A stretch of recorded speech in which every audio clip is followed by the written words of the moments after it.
Splatoon 2 is a game I consider to be an important game for me and helped me get through summer 2018, where I didn't really have that much to do besides assisting an art teacher in the mornings. And with the occasional round of Fortnite and shitty retro music radio station, that was my summer for you. But rather keep this game alive and add new features down the line, they decided to make a new game with quality of life improvements, and that's what I'm going to talk about today. And by the way, this is only just the multiplayer content.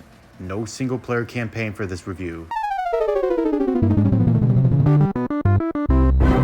Where do I begin? The gameplay wise, it's about the same shit as Splatoon 2.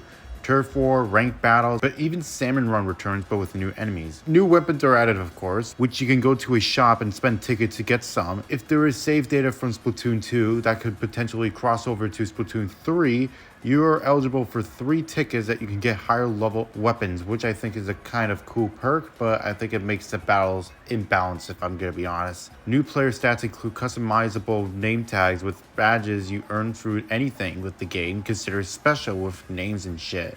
You also have an area to test out your weapons before the battle begins, along with lockers in which you can customize them any way you want and buy shit from the general store. A new mode for this game is this Tetris type bullshit that has strategy elements and other random stuff.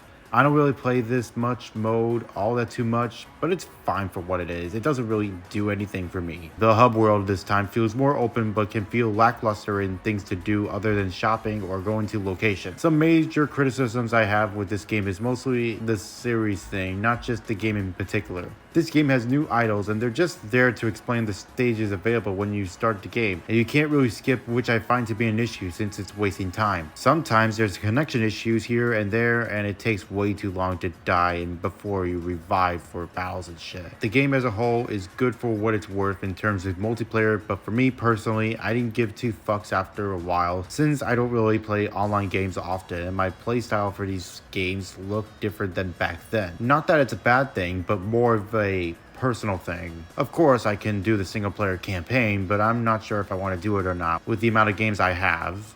And who knows, maybe I'll make a review on that anytime soon. But overall, the multiplayer part of the game is pretty fun for what it's worth, but if you're not really into Splatoon all that much, or it doesn't interest you by any chance, this game isn't gonna change your mind. 7.5 out of 10 for multiplayer.